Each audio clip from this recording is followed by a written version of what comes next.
Shabbat Shalom. Judaism loves a good counterfactual, a good what if. In fact, we have an entire section of our service during the celebration of Pesach, the holiday of Passover at our Seder, built around the question, what if God had not taken us out of Egypt?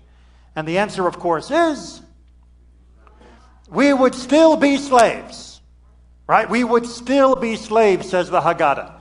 That if God had not taken us out of Egypt, we would still be slaves. Now you might be scratching your head saying, wait a minute, 3,000 years later, would we still be slaves? Really? Is that something we can believe? Absolutely.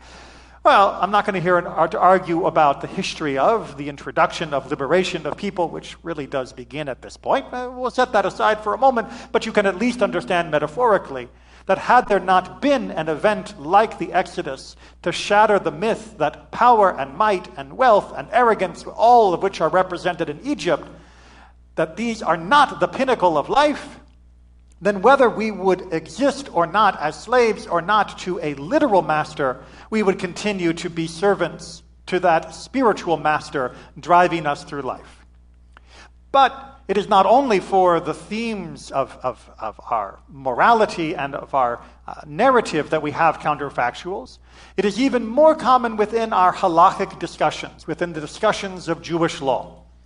When Jewish law comes along and tries to analyze the Torah, it often wants to know, what would we have thought if the Torah hadn't said that?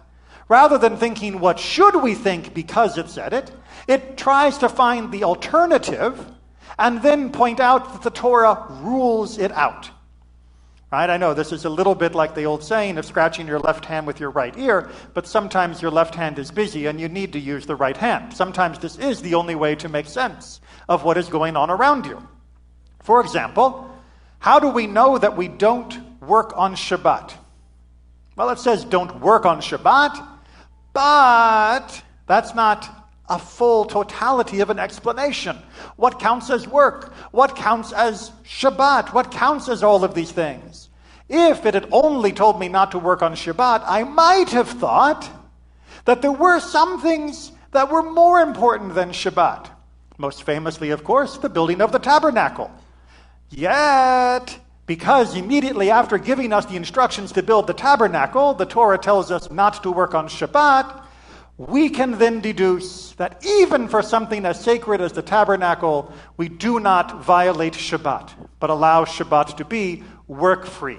Were it not for that arrangement of the words, we might have come to the wrong conclusion. Good? Everyone understands how the logic works here? Excellent. How do we know that we are allowed to give somebody medicine? Now you might be thinking, well, Rabbi, of course, Judaism is a religion of life. Judaism is a religion which values all people. Judaism is a religion with a lot of doctors. If we didn't give people medicine, how would they make their living?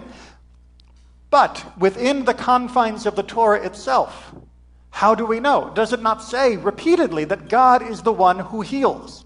Does it not repeatedly tell us that God will punish and God will reward? Who are we to tamper with God's arrangements? Who are we to interfere with what God has ordained? If God has made this person sick, who are we to use our meager material skills to help them? If God has cured this person, then should we not expect that God will cure the other people as well? Why do we have the audacity, the chutzpah, to interfere in God's preordained plan of who will live and who will die, who will be sick and who will be cured?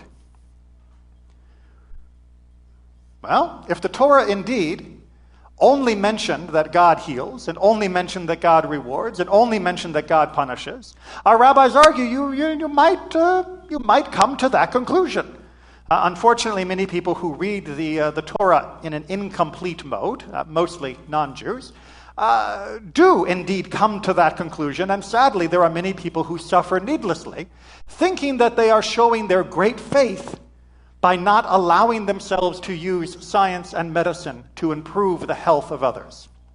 But The Torah does tell us to heal. In fact, the Torah commands us to heal, and commands us in a place that leaves no doubt. Because it says, when you have hit someone else, right? When Bernie and I got into that barroom brawl last week, right? And I decked him and laid him out at one punch, glass jaw, right? When I did that, and then the cops came and arrested me for assault, not only did I have to pay him for the embarrassment that I did and for the pain that he was feeling, but I must also pay for the healing of the damage that I caused. I am being commanded to heal the victim of my aggression. I am being commanded to heal my enemy. If the Torah tells me to heal one who I view with animosity, who I view with anger, no offense, Bernie, it was, one of those nights.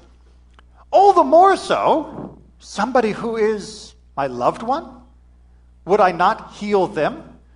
All the more so, somebody who is not my enemy, who is simply a neighbor or a colleague or even a stranger, would I not be required to heal them as well? Judaism requires us to heal even those whom we are antagonistic towards. And by extension, if we are going to heal those with whom we have the greatest reason to harm, then we must heal those with whom we have the greatest reason to love. And indeed, from the beginning all the way through, all of our tradition marks time and time again, when somebody is sick, you heal them. Yes, we pray. Yes, we hope for divine intervention to make our own meager efforts be even better than they might be, but we must make the efforts as much as we can. We do not simply rely on prayer. We do not rely on good thoughts. We do not rely only on God to heal the righteous and to allow the wicked to suffer, but instead recognize God has given us not only the capacity, but the obligation, the responsibility to use our tools, to use our gifts, to bring healing to everyone whom we can. This is critical to remember during the midst of a pandemic, but it is also essential to remember even when times are more normal, even during the mundane times when we often ignore the plight of disease or problems that others may have, when we ignore or do not feel it is our responsibility to heal others. Remember as well, in those times as well as these, we are commanded to heal. Shabbat Shalom.